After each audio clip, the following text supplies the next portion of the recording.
Hello guys, welcome to David villa blogs guys. അപ്പം ഇപ്രാവശ്യത്തെ new ഇയറും ക്രിസ്മസും നാട്ടിലിരുന്നു. അപ്പം തിരിച്ച് നാട്ടിൽ എത്തിയപ്പം ന്യൂ ഇയർ ആയിട്ട് ഫ്രഷായിട്ടൊരു ബിരിയാണി വെക്കാമെന്ന് വിചാരിച്ചു.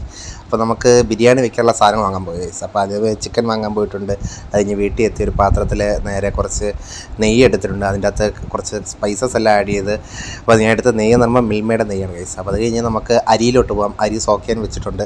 അപ്പോൾ സോക്ക് ചെയ്ത അരി നമുക്ക് നേരത്തെ നെയ്യ് ഒഴിച്ച പാത്രത്തിലോട്ട് നമുക്ക് ആഡ് ചെയ്യാൻ ഗൈസ്. എന്നിട്ട് ജസ്റ്റ് ഇതൊന്ന് വറുത്തെടുക്കണം ഗൈസ്. അപ്പം അതിനാണ് നമ്മൾ അടുത്ത പ്ലാൻ. അപ്പോൾ നമുക്കിങ്ങനെ വറുത്തിട്ട് വരാം ഗൈസ്. അപ്പോൾ വറുത്ത് കഴിഞ്ഞതിന് ശേഷം അതിലോട്ട് വെള്ളം ആഡ് ചെയ്ത് ഒഴിക്കുകയാണ്.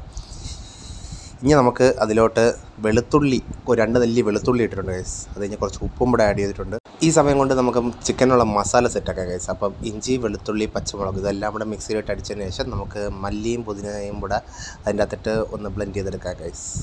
അതിനുശേഷം മാഗി ക്യൂബ് കുറച്ച് അതിൻ്റെ അകത്ത് ആഡ് ചെയ്ത് കൊടുക്കുകയാണ് ഗൈസ്. മധുരത്തെ ഈ ഉപ്പിന് വേണ്ടിയാണ്. അത് കഴിഞ്ഞ് നമ്മൾ അരിഞ്ഞു വെച്ച സവാളയും തക്കാളിയും ഈ നേരത്തെ മസാലയും എല്ലാം കൂടെ ഒന്ന് നല്ലപോലെ ഒന്ന് മിക്സ് ചെയ്തെടുക്കാം. മിക്സ് ചെയ്യുകയെന്ന് വെച്ചാൽ അത്യാവശ്യം നല്ലപോലെ മിക്സ് ചെയ്ത് എടുക്കാം. അതിനുശേഷം അതിലോട്ട് ചിക്കൻ ആഡ് ചെയ്ത് അതും നല്ലപോലെ മിക്സ് ചെയ്തതിന് ശേഷം തൈര് ഒഴിക്കുക ഗൈസ്. അപ്പോൾ 1 or 2 അത് ഓപ്ഷണലാണ്. അപ്പോൾ തൈര് ഒഴിച്ചതിന് ശേഷം നമുക്ക് അതിൻ്റെ അകത്തോട്ട് ചിക്കൻ മസാല ഇടാം. ചിക്കൻ മസാല പൊടി ഇടാം. അത് കഴിഞ്ഞ് ആക്ച്വലി ഇതിൻ്റെ അകത്ത് മുളക് പൊടി ഇടേണ്ട ആവശ്യമില്ല. കാര്യം പച്ചമുളകിൽ അത്യാവശ്യം നല്ല മുളകുണ്ട്. അത് കഴിഞ്ഞ് അത് നല്ലപോലെ മിക്സ് ചെയ്തതിന് ശേഷം ഒരു കുക്കർ എടുത്ത് കുറച്ച് വെളിച്ചെണ്ണ ഒഴിച്ചതിന് ശേഷം നമ്മളുടെ ഈ മസാല അതിൻ്റെ അകത്തോട്ട് നമുക്ക് തട്ടിയിടാം ഗൈസ്. ആക്ച്വലി ഇതൊരു പച്ച മസാലയായിട്ട് വെച്ചിട്ട് അതിൻ്റെ പുറത്തൂടെ ഈ ചോറെടുത്ത് ഇടാനുള്ള പ്ലാനിലായിരുന്നു. പക്ഷേ വേവോ ഇല്ലെന്നൊരു കൺഫ്യൂഷൻ കൊണ്ട് ആദ്യം ജസ്റ്റ് ഒന്ന് ഒരു 2 മിനിറ്റ്സത്തേക്ക് ഒന്ന് തിളപ്പിച്ചതിന് ശേഷം ഒരു സ്പൂണിൽ ആവി വറക്കുന്ന ചോറ് എടുത്ത് നമുക്ക് അതിൻ്റെ അകത്തോട്ട് ഇടാൻ കഴിയും. എന്നിട്ട് ഇത് മൊത്തത്തിൽ ഒന്ന് ദം ചെയ്ത് വയ്ക്കാം. അപ്പോൾ ആക്ച്വലി സാധാരണ ചെയ്യുമ്പം ജസ്റ്റ് ചോറിട്ടിട്ട് കണൽ വെച്ചാൽ ചെയ്യുന്നത്. ഇപ്പോൾ കണലിൻ്റെ ഒരു പരിമിതി കാരണം ഇത് ദം ചെയ്തെടുക്കുകയാണ്. അപ്പോൾ അത് ദം ചെയ്തെടുത്തിട്ടുണ്ട് ഗൈസ്.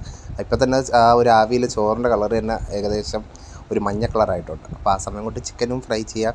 അങ്ങനെ ചോറ് സെപ്പറേറ്റ്, മസാല സെപ്പറേറ്റ് ആയിട്ട് രണ്ടും സെപ്പറേറ്റ് വെച്ചിട്ടുണ്ട് ഗൈസ്. അപ്പോൾ ഇനി മെയിൻ ഘട്ടമായ കഴിക്കലിലോട്ടാണ്. അപ്പം ഇതൊന്ന് വെളിയിലൊരാളെ കൊണ്ട് ടെസ്റ്റ് ചെയ്യാൻ വിചാരിച്ചിട്ട് എൻ്റെ മാമൻ്റെ മകനെ കണ്ണനെ വിളിച്ചിരിക്കുകയാണ് ഗൈസ്, ഒന്ന് ടെസ്റ്റ് ചെയ്യാൻ വേണ്ടി.